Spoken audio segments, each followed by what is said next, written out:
Армысыздар ағайын. Бұл баяғы мен, өздеріңіз бұрыннан білетін, көрген көзде күлетін Асқар Наймантаев деген қалжақбас мен боламын. Бұл сіздердің көріп отырғандарыңыз масқара шоу. Масқара деп біз ешкімнің масқарасын шығарайық деп отырғанымыз жоқ. Тек менің Асқар деген атымның басында бір әріп, соңына бір әріп қойып жіберсе, масқара деген сөз шығады екен. Сондықтан бұл масқара шоу. Ал масқара шоудың қонақтары үнемі әзілкеш, үнемі әнші, көңілді адамдар болады. Ал бүгін де біз сондай көңілді адамдардан құр алақан емеспіз. Тамашаның тарланы, қыз жігіттің арманы. Қатты айтып қой деймін басына. Бауыржан Орда келіп отыр. Рахмет.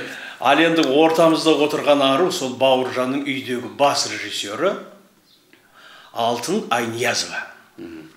Қазір енді мына көрермендер ду қол шапалақтап жатыр, оған көңіл аударып.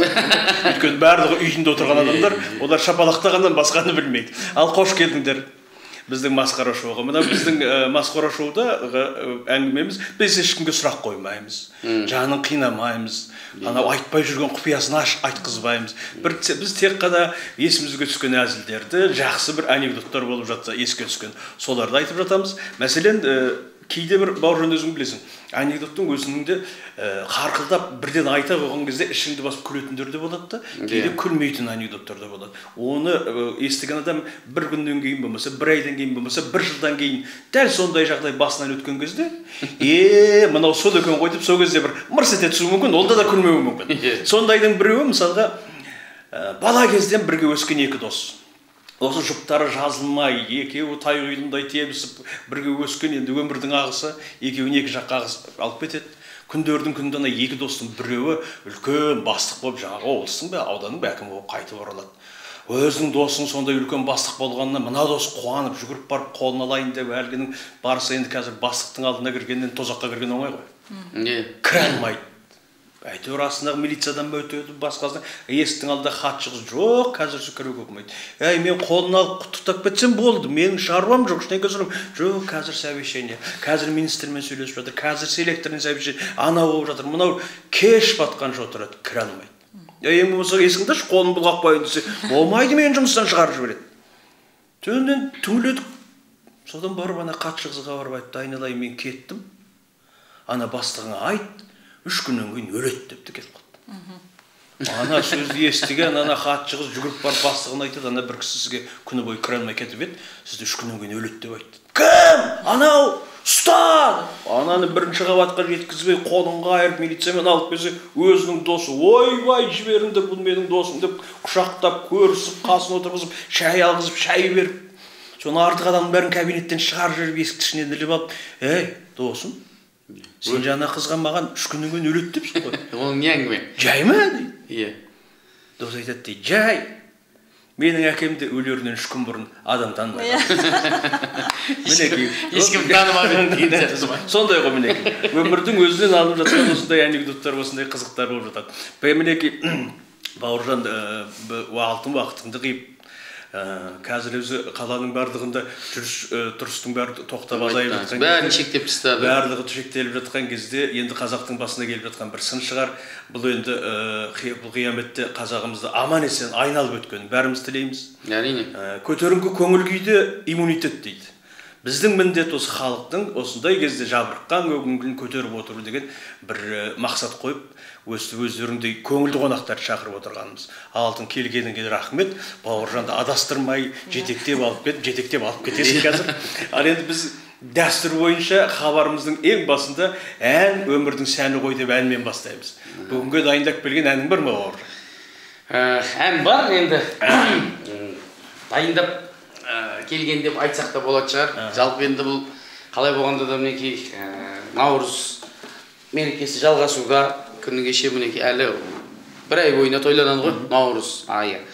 Наурыз мерекесі. Жалпы көктем мерекесі жақындағанда 8-ші Наурыз болды. Ойбай айтпа. Иә, сондықтан да сол бірінші әнді Асқар аға әйелдерге арнасақ, қыздарға арнасақ, аман қалғың келсе әйелдерден тыныш болсын. Кеше анау жаңа сіз айтқандай күлкі деген халықтың иммунитетін көтереді деп үйде отырып халықты бір күлдірейін деп, әйелім қасымда отырып, екеуміз ақылдасып отырып Инстаграмға жарнама бердім. Карантинге байланысты тойсыз ақшасыз қалғандықтан жағдайы жақсы, қалтасы қалың, ақшасы көп әйелді тоқалдыққа аламын. Жасы, түр келбеті, салмағы маңызды емес деп өзім кәдімгі телефоным жаздым. Сөйтсем біреулер шексілесі қатып күліп, бұл да бір кішкене күліп алдық. Карантинге байланысты жаңағы отырып қалғандықтан дым жоқ. Алтын қарсы болған? Жоқ, екеуміздің жасап жүрген. Ал енді жаңағы күлкінің бұл әзілді түсінбейтін, астарын түсінбейтіндер маған енді сол жерде енді әзілдің де реті бар ғой, жөні бар ғой, ашуланып, ол не керек деген сияқты. Ер болған соң әрине ондай болады. Әзілді түсінбейтін адам ол жалпы қазақта сөз бар екен, ақылды адам жан-жағын күлдіріп жүруге ұялмайды деген. Мен ән айтайын деп әлі отырмын ғой, Сұлтан Сұрайылдың бір монологы бар еді, сахнаға шығады да, сол мен ән айтайын, ән демекші деп бір әңгіме айтып кетеді. Біраздан кейін тұрып, мен ән айтуға шыққан екен, мен ән айтайын. Баяғыда деп басқа нәрсе айтып кетеді. Ақыры ән айтпайды жаңағы, сол өте былай қызық монолог негізі. Халықты сол күлдіріп бір 8 минут пен 10 минуттың арасында әңгіме ұстайды. Сондықтан мен ән айтайын, баяғыда деп қайтып кете береді, ақыры ән айтпайды, соғыса отырмын мен де. Әйелдерге деп бастадық қой әнімізді. Әннің аты «Әйелдер туралы». Өлеңімнің бүгінгі тақырыбы кім? Өзі сұлу қылықты шақырады кім? Сұлулығын айналдында күнде дәлелдер. Тақырыбы әнімнің бүгін әйелдер. Тақырыбы әнімнің бүгін әйелдер. Әйел деген әдемі мойындаймыз ғой, еркек деген қап-қатты шойындаймыз ғой. Ал шойындай әйелдерге кезігіп қалсақ, жұмсақсың деп өтірік мойындаймыз ғой. Жұмсақсың деп оны да мойындаймыз ғой. Кей жігіттер әйелдерін бекер жылатады, менің нәзік әйелім гүлді ұнатады. Менің нәзік әйелімнің нәзіктігі сол, гүл бермесем ол мені ұрып құлатады. Гүл бермесем ол мені ұрып құлатады. Әйелдерсіз күніміз қызықты өтпейді, жіберіп тұрсаң салонға дымыңда кетпейді. Әйелімнің салонға барғаны құрысын, маникюр мен макияжға айлығым жетпейді. Маникюр мен макияжға айлығым жетпейді. Әйелдердің фитнестен қолдары тимейді, бір көйлекті әйелдер 2 рет кимейді. Кейде тіпті әйелімді қаттайып кетем, 100 көйлектің қайсысын киерім білмейді. 100 көйлектің қайсысын киерім білмейді. Бүгін де сөйтті. Басқа елге қарасаң әйелдер күндейді, ал әйелдер өзге еркекті көзіне ілмейді. Өзге еркек бұлай тұрсын менің әйелім, Құдай біледі сол менің атымды білмейді. Өзіме де обал жоқ сөз ертіп алған, көзін оның 1-2 рет көгертіп алған. Сол себептен ол менің атымды ұмытып, албасты деп атымды өзгертіп алған. Албасты деп атымды өзгертіп алған.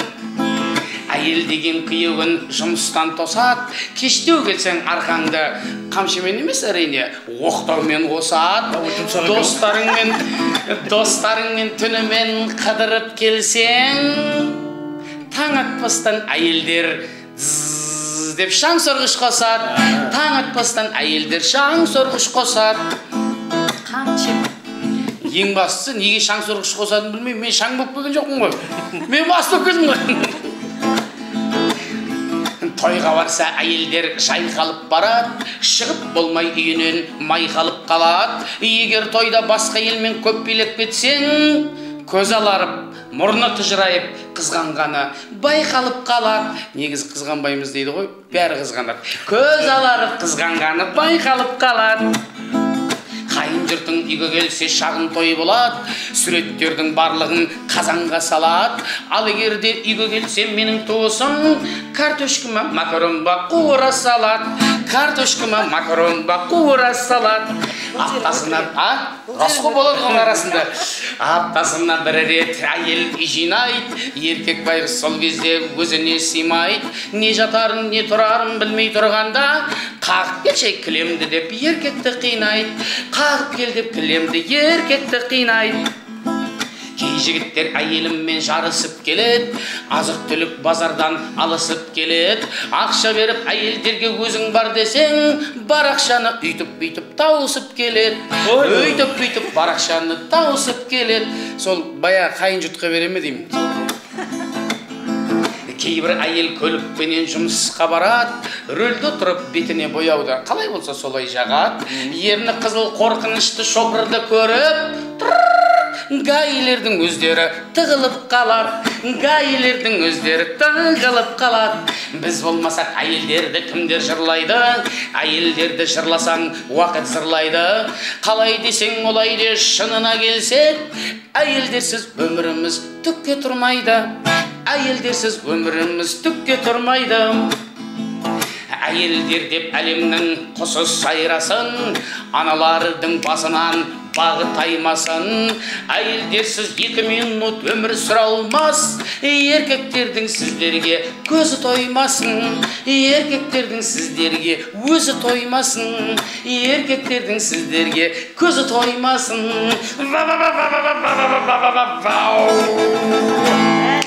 Ой, бәрекелді. Анау нағыз шынымен алтын риза болатын ән екен. Алтын енді өзіңде бекер емес, бір өнерде отбасы өнері шаңырақ жатқан. Сенің ана бауырың Өмірқұлды бүкіл қазақ күміс көмей әнші деп таниды. Енді өзіңде мінекей өнерде бауыр отбасын құрып отырсыңдар. Бауыржандай азаматқа әйел болу оңай ма, қиын ба? Негізі оңай шығар. Мен өте жақсы адаммын ғой Асеке. Өте жалпы. Маған біздің үйге, біздің шаңыраққа көп қойылатын сұрақ. Әйелінен бізде енді өмір бақи елге әзілде жүргеннен кейін, сол елдің бәрі күлдіріп жүргеннен кейін, әйелге де үйлеріңізде көңілді шығар деп сұрайды. Қайдан білсін біздің үйде қабағымыз қарсы алып деп. Сол сұрақ мысалға сендерге қойылса, үйде қалай? Көп қойылады. Енді Бауыржан үйде де қылжақтап нетіп жүреді деп айта алмаймын, бірақ көңілді сәттерді туғызады. Балаларды күлдіреді. Енді қиын ба, оңай ма дегенге келсек, ешқандай қиындығы жоқ мен үшін. Екеуміз қыз бен жігіт болып 4 жыл жүрдік. 4 жыл жүрген кезде де сол әбден шашылған екенсің ғой. Дамым қалмады. Үйленіп тынбасам болмайтын болған екен ғой. Болмайтын болды үйленіп тынбасам. Сондықтан әбден бір-бірімізге үйренгенбіз. Бір коллективте театрда жұмыс жасадық. Ол актер, мен актриса. Біздің жаңағы жол сапарымызда бірге болды, сахнамызда бірге болды, тойға да бірге шықтық. Сөйтіп үйреніп кеттік. Көп журналистер барған кезде сұрайды, алтынға сұрақ қояды жалпы. Бауыржан үйде, Бауыржан жалпы қандай жар, қандай әке, қандай адам деп. Мен айтамын, неге одан сұрайсыңдар, мен ол туралы, мен өзім туралы өзім жақсы білемін ғой. Мен керемет адаммын, жақсы әкемін, жақсы жармын. Ой, мен мықтымын ғой деймін. Неге мен әйеліме сұрайсыңдар, мен әйелім білмейді десем күледі. Соқсап жаңағы көбісі сіз айтқандай ойлайды ғой, ойбай Асқар ағаның үйде, Асқар ағамның үйіндегі жеңгемнің езуі жиылмайды шығар. Ол қайдан білсін, Асқар ағам бір компьютерден бір қағазға бір шұқ-шүйіп отырады. Сценарий жазсам, адаммен сөйлеспейді. Сценарий жазған, сатира жазған, кітап жазған адам бұл әйелде шаруасы жоқ, арасында айтса тек, "Ей, шайыңды әкеп бер" деуі мүмкін. Сосын қайтадан осылай ғой, шыны керек әңгіме. Солай әрине. Ал мысалы көп жерде мен сұрайды, бірақ мен айтамын, көп жерде мен үйде мысалға көп сөйлемеймін. Үйде жалпы үндемеймін. Не қиялиланып, біз өзі білесіз ғой, өнер адамдары не 99, не 101 болады. Біз сау емеспіз, не ауыр, не кем, не артық біз. Соны үйде өзім ойланып жүремін. Бұл айтады, не өзіңмен өзің сөйлеп жүрсің дейді. Кейде өзіммен өзім жатып алып қиялдап жатамын. Марқұм Марат Сақат жатып алып әйеліне, не істеп жатсың десе, жұмыс істеп жатырмын дейді екен диванда жатып. Қайдағы жұмыс, сен диванда жатсың ғой десе, мен оймен жұмыс істеп жатырмын. Келесі дүниеге келетін материалды ойластырып жатырмын деп. Мен адам миында пісіреді ғой бірінші.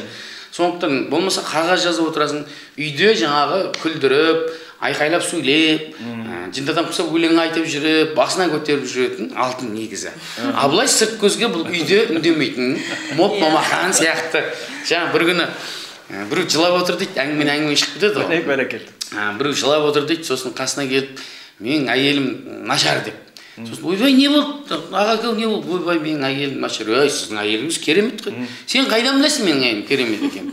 "Ойбай, біз сіздің әйеліңіз көріп жүрміз. Бүкіл ауладағы әйелдердің ішіндегі әйелдің төресі сіздің әйел. Жоқ, сен оны қайдан білесің? Ой, білеміз ғой, Мәке ау. Сіздің әйеліңізден асқан әйел бар ма? Өзі сұлу, өзі сондай, мінезі жұмсақ. Сен қайдан білесің оны жұмсақ екен? Ой, Мәке, белгілі ғой, сіздің әйеліңіздің керемет екен, белгілі. Қоймайды дейді. Сосын анау айтты. Сен бері қара деді. Мен аяғымда туфлиді көрдің ба? Көрдім. Әдемі ме? Әдемі. Итальянский туфли. Күшті ме? Күшті. Бірақ бұл менің аяғымды қысады. Бірақ оның менің аяғымды қысып тұрған тек қана мен білем ғой. Сол сияқты ана әйелмен бірге тұрып жатқан мен білем ғой, әйелім қайда екенін сен қайдан білесің? Деп жынданып кетіп қалса, ана ойланып аяғына қарап айтады дейді, қысады дейді. Атаңет, міне бір аяқ киімді менің аяғымды қысады. Әйелдің не қатысы бар деп кетіп қалыпты, түк түсінбей. Сол сияқты адам мысалға маған да кейбіреулер айтады, ой, алтын анандай шығар, алтын мындай шығар. Көке деймін, 15 жылдан бері бұл кісіні менен артық білетін адам жоқ шығар. Сондықтан бір күн тұрып көр дейсің. Бірақ енді әйелді жаман деп жамандамайсың. Қазір менің әйелім жаман десем, біреу маған жақсы әйелін әкеп бермейді ғой. Мынаны пайдалана тұр, мына. Обал болыпты ғой саған. Обал болыпты, менікі күшті. Сен әйелің нашар екен, менің әйелімді ала тұр деп кім маған әйелін әкеп береді? Сондықтан әйелді жамандамаймыз. Жаңағы не болса да өзіңнен бір сөз бар ғой. Өзім алдым, кінә өзімден, қашық болған өзім, ұрынған өзім, өзіме обал жоқ деп отырасың. Осы сөзді үш рет айтасыз, сол кезде басыласыз. Мінеке құрметті көрермендер, қандай өнерді отбасымен қатар отырғанымызды байқап отырсыздар.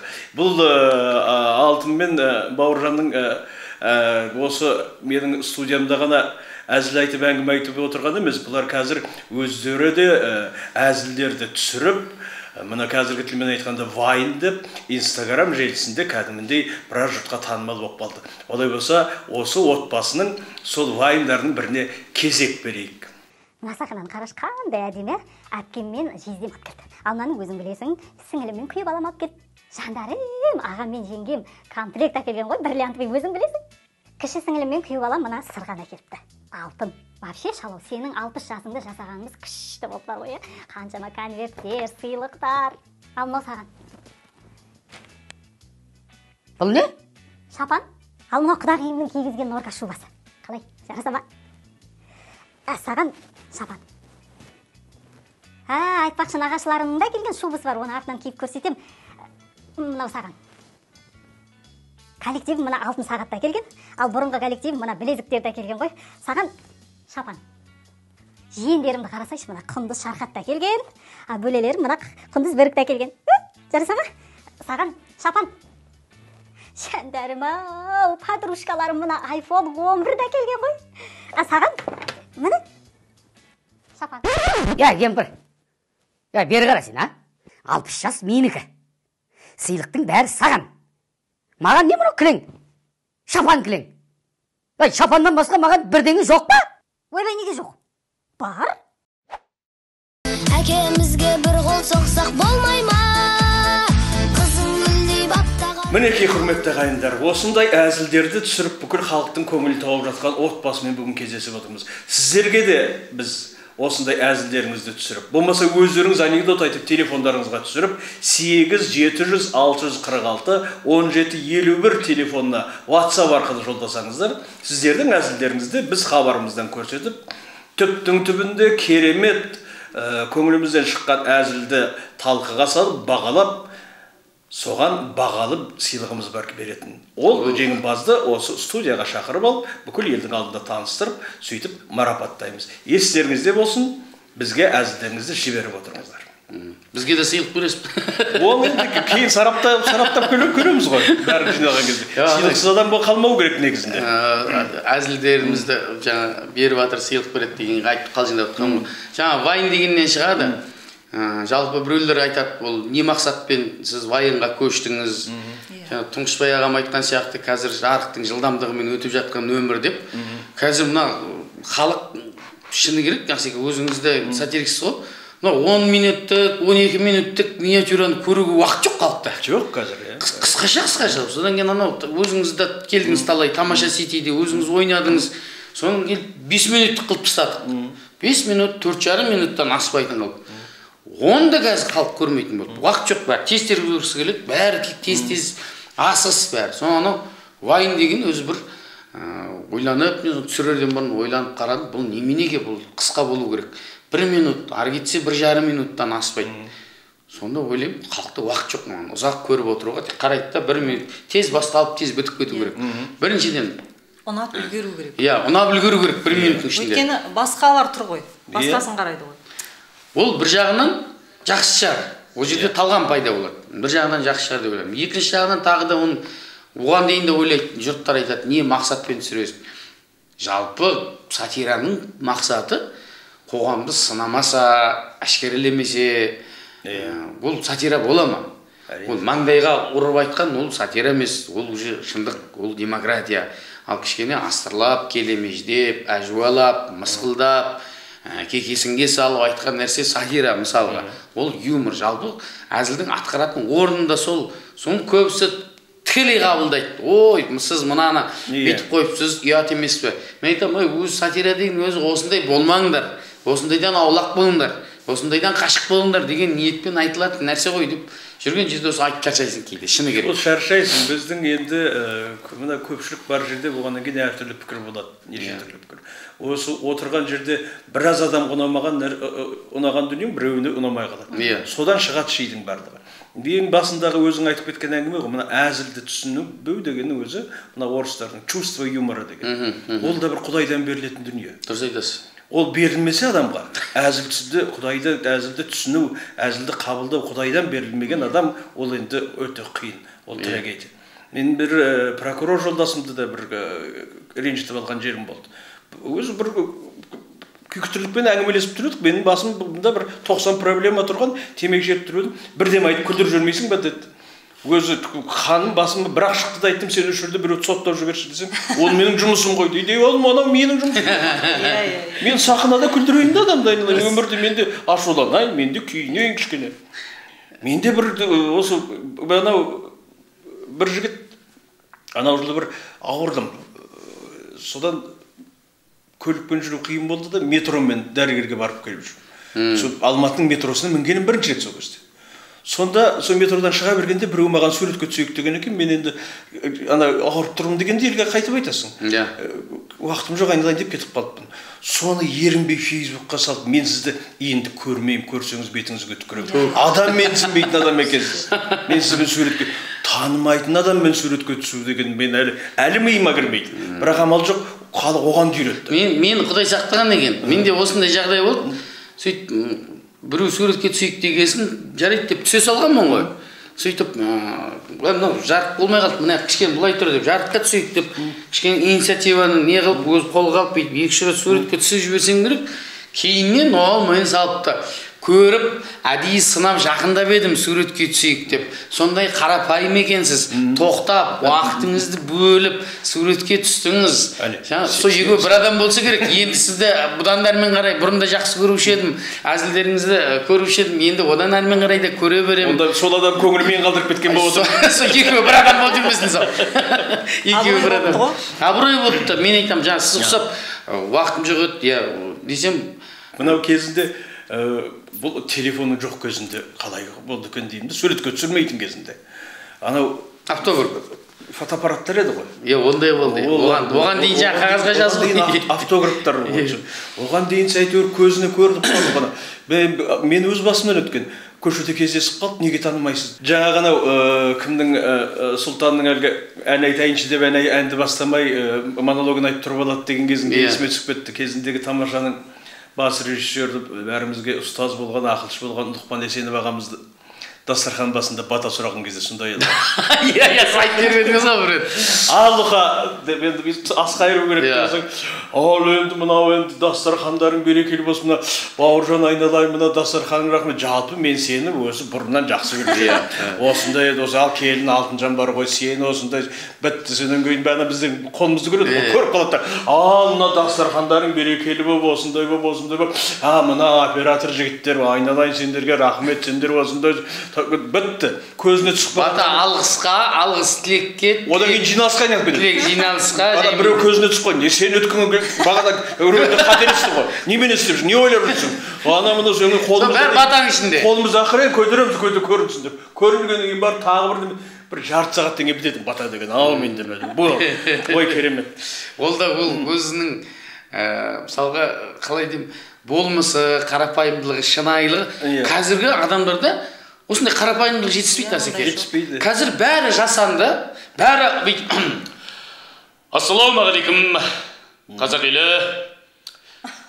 Бәрі телефонды қоссаң, халқым, құрметті, мынау енді деп бәрінде бір қазақтың қамын жеген адам көп дейсіз ғой. ойбай, сосын бір қатты бір бара жатқан емше бір адамның бір қарапайымдылығы өзіне бір сондай бір қалмай баратыр. Кейде бір сондай қарапайым бір адамды көрсең, ана адамның қылыбалары қызық кәдімгідей. Соны қайталап сахнаға шығарғың келеді. Мысалы анау Чүкең жақсы білесіз ғой, өзіңіз білесіз, әріптес кинода да бірге жүрсіз жаңа. Жүсіп Ақшора. Иә, Жүсіп Ақшора. Сол Чүкеңді айтамын да, көбісі ойбай жаңа мықты актер дейді ғой. Ол өзі болған сол да кісінің. Болмысы. Бары сол өзі. Иә, ол өмірде де, сахнада да, ол сондай бір қарапайым қызық адам. Ол өмір бақиына ол көрерменнің көңілінде қалады, мысалға. Оның жаңағы Чүкеңнің ойнағаннан көрсе, ойнамағанның өзі бір ойнап тұрған сияқты бола ма? Әрине. Табиғи бұл. Табиғи. Сондай нәрсе. Қазіргі адамдарда табиғилық жоғалған. Адамдар бір-біріне ұқсайды бізде. Қыздар да бір-біріне ұқсайды, қарасаңыз. Әйелдер де бір-біріне ұқсайды. Ең таңғалатыным шенеуніктер бір-бірінен аумайды. Иә. Олардың бойындағы интеллигент дегенден тек костюм шалбар ғана. Парасат, пайым, мәдениет деген жұрдай. Ана ар жақта отырған өзінің көкесі бастық аман болса болды. Ол аман болса, бұл мынау қызметте отырады. Ал алдына барған адамның кім екенін, қандай адам екенін шаруасы жоқ. Бәрі костюм шалбар киіп алған, бәрі бір сұсты, бәрі бір елдің қамын ойлап жүрген адам сияқты. Не істеп отырғанын өздері білмейді. Қайта-қайта жиналыс екен. Қайта-қайта жинала береді екен. Қайта-қайта жиналыс. Мен бір рет барып әкімдікке, бастық жинамадыр деп, кетіп қалады, жинала береді, жинала береді, 5 минут келіп отырып, шамал демалып алады да, дағы жиналыс. Жаңағы Мөңкенің Тілеу руының ішінде Мөңке деген 100 жылдығын болжаған әулие айтқан екен. Халқына пайдасы жоқ, жиын болар. Сондай заман кез келсе, түзелуі қиын болар деп. Бір тағы немістің философы айтқан екен, атын ұмытып қалдым. Бір нәрсені шешу үшін қайта-қайта адамдар жинала берсе, ана мәселенің шешілуі қиындай түседі деп. Әрине. Дұрыс айтқан. Мысалы қарасаңыз, қандай философия, мысалға, ана жерден барып, домбыраны жөндеу керек болса, ұстаға апарып келді, ұста жөндеп береді. Ертеңінде келді, оны жөндегенде қалай жөндейміз деп тағы біреу шығады. Оған қандай ағаш апарамыз? Ол 3-ші адам келеді, мен мына ағаштарды зерттеп келдім дейді. 4-ші адам мына ұстаны таңдайды. Сөйтіп ана бір мәселені шешілу үшін күнде жиналған сайын ана мәселенің шешілуі қиындай түседі, шешілмей қалады. Бұл қазір сондай болып отқан сияқты маған. Бәрі жиналып ала береді, бірақ шешіп жатқан түк жоқ. Мінеки көріп отырсам көрермендер, бұл әзілкештер тек қана әзіл айтпайды. Біз көбінесе елдің қамында, елдің кемшілігінде бақылап, өстіп жанымыз ауырғаннан кейін соны әзіл қылып шығарып отырамыз. Отбасының дайындап алып келген жаңағы қызықтары әлі де жеткілікті. Біз енді осы шаңырақ вайынның тағы бір кезекті санына кезек берейік. Қазір мен саған барлығын түсіндіремін. Міне мынау сен, сен, мен сенің астыңа 3 адам жазамын. 3 адамның біреуі үй жинайды, кір жуады, жалпы үй шаруасымен айналысады. Екіншісі тамақ істейді және ыдыс жуады. Басқа да ұсақ-түйек шаруалар жасай береді. Ал үшіншісі баланы мектепке апарады, әкеледі және оның сабағын оқытады, жалпы бала тәрбиесімен айналысады. Ал сен осы диванда әдетің бойынша күнде қалай жатасың, солай телефоныңды шұқылап жата берсең де болады. Сонда бұлар кімдер? Тоқалдар. Тоқал? Иә, шариғат бойынша 4 әйел алуға дейін құқымыз бар. Алтыным, алтыным, баурайды балқының, сезімге балқыдым, менің алтыным. Отағасы, далаға шығып ауланы сыпырдым, итке тамақ бердім, тауықтарға жем шаштым. Ас бөлмеге келіп қуырдақ пісірдім. Сізге дәмді қылып жасап қойдым. Тамақтанып болған соң мен сізге массаж жасап бердім. Екінші әйел керек жоқ менің келіншегімдей. Екінші әйел керек жоқ менің келіншегімдей. қонақтар келген кезде өзің ішпей қонақтарға ішкіз. Мен ішпесем, олар да ішпейді ғой. Енді мүлдем ішпе демеймін ғой енді. Аз-аздан іш, сәл-сәлден іш, енді мас болып қалғанша айналайын. Жарайды.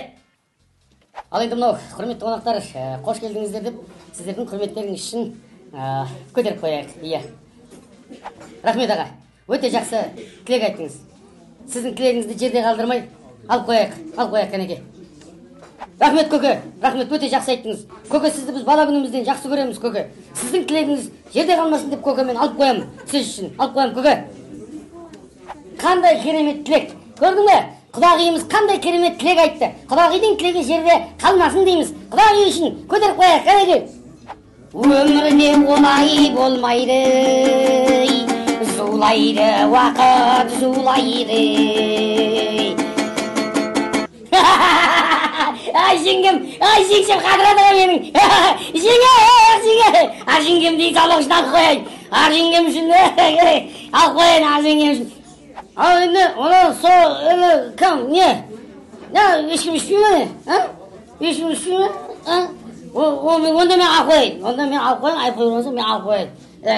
Алып қоямын. Сен не деп отырсың, құда? Сен құда сен, қазір мен сен ұмытып жүрмін, Жақсы, ренжімеңіздер, я, сау болыңыздар. Еркекпін мен, қазағым бауырған болған еркекпін мен, сұлуларға арман болған еркекпін мен. Мінеки көрермендер, қандай өнерлі отбасымен кездесіп отырғандарыңызды байқап отырған шығарсыздар. Міне енді тағыдай екеуі де күй сандығын мойнына асып алып, керемет бір ән көрермендерге сыйға тартқалы отыр менің байқауымша. Иә. Әзілән өте ұзақ ипотека туралы өте қысқа ән. Бәрекелді. Үйленген соң баспанасыз жүре берген болмайды екен. Жас жұбайдың көбі солай сорлайды екен. Әрлі-берлі пәтер жалдап көшіп қонып күй кешесің сол қайғы. Екеуміз де жап-жаспыз, көңіліміз ақсандық, белді буып банкке аттандық. Үй алам деп бүліндік, құжат жинап жүгірдік, ипотека дегенге ұрындық.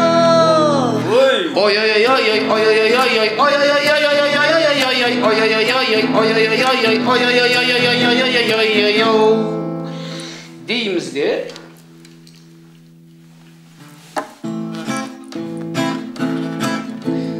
жылдар өтті, күннен күнгі жалақымыз зорға жетті. Жоспарымыз, арманымыз қайда кетті? Әр ай сайын өтелетін банктегі төлемақы қажетті. Балайында ешқайда бармағанбыз екеуміз, бұл пәлені алыппыз, бекербіз. Уайымдама бекерге, ипотека біткесін, демалуға шетелге кетерміз. Уәде бересің бе?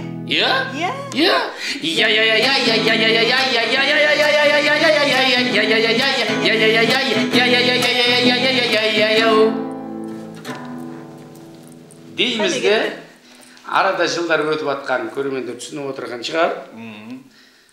Бірте-бірте қартайып бара жатқан. Өтіп жатыр. Құтылдық біз, кемпірім-ау қуанайық, құтылдық біз. Болды енді жыламайық, құтылдық біз. Ипотека деген әкеңнің ғана аузынас. Қой, материт етпе. Ипотека деген сұмға енді кәрі жоламайық, құтылдық. Ипотека алғанбыз, ұзақ жылға солай, 70-ке кеп құтылдық, масқарай. Бір бөлмелі үйіміз, дей алмаймын хан сарай, бірақ удай бағасы отобай.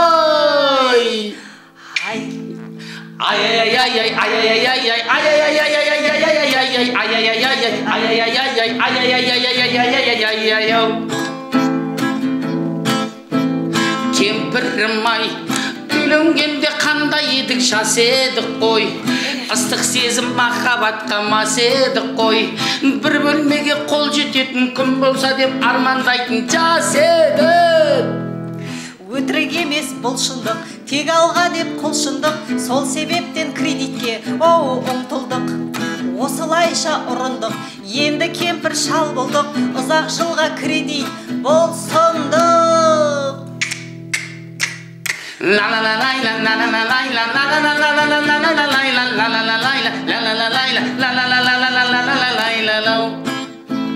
Жабылды ғой, атың өшкір, ипотека жабылды ғой, жылдар бойы қалта төбі қағылды ғой, ішпей жемей төлеуші едік, уайымдап жүруші едік, жабылды.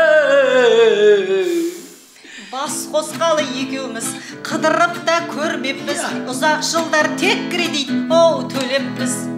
Қыдырамыз біз енді, үйіміз бар, саспаймыз, 70-ке кеп жаңа өмір бастаймыз. Дай 5. Айшал, ана кредиттен құтылдық, үйіміз бар. Енді анау Турцияға бар, теңіздің жағасында купальникпен жатайық. Купальникпен? Ой-е!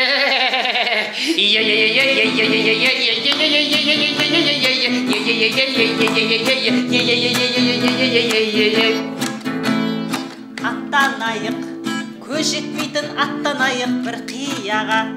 Египет пе, Испания ма, Түркия ма? Қанша ақша кетер екен, пенсиямыз жетер ме екен, есепте. Так, пенсиямыз жетпейді-ау, тағалмасақ кредит. Не дейді? Не болмаса пәтерді, сатайық. Қой, кредиті құрысын, қыдырмай-ақ қойғаның, жүрідан да шай ішіп жатайық. Едрит, Мадрид, кредит.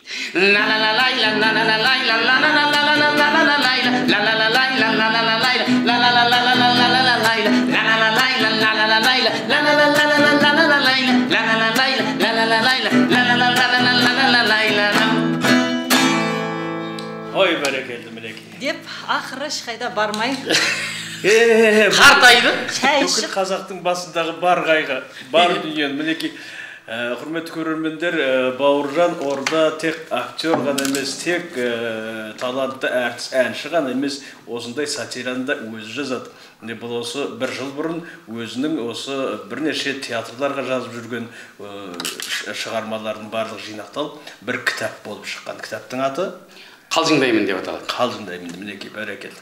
Меломан дүкендерінде әлі де бар болу керек. Бауыржанның сатирасы қызықтыратын болса, алыңыздар. Ал енді біздің осы келіп отырған өнерлі отбасына алғыс айтқаннан басқа уақытымыз қалмаған сияқты. Бауыржан, Алтын, рахмет сіздерге, өнерлерің өрге жүре берсін. Сізге рахмет. Балалардың қызығын көре беріңіз. Аумин. Өткен Наурыз мерекеміз құтты болсын. Наурыздан Наурызға аман есен жете берейік. Кішкене уақыт аз болып қалды, әйтпесе бұл Асқар ағаменен бір шай ішіп отырып 18 сағат әңгімелесуге болатын адам. Әңгімеміз жараса, өз түсірілімде, анда-мында, қойылымдарда, концерттерде кездесіп жүрміз ғой. Сондықтан Асеке, сізге рахмет. Хабарыңыз өркендей берсін. Осы жастардың сүйіп көретін жастар арнасында екен бағдарламасына айналсын. Деніңізге саулық тілеймін. Аман болыңыз. Ал құрметті көрермендер, Масқара шоуда келесі кездескенше сау, сәлемет болыңыздар.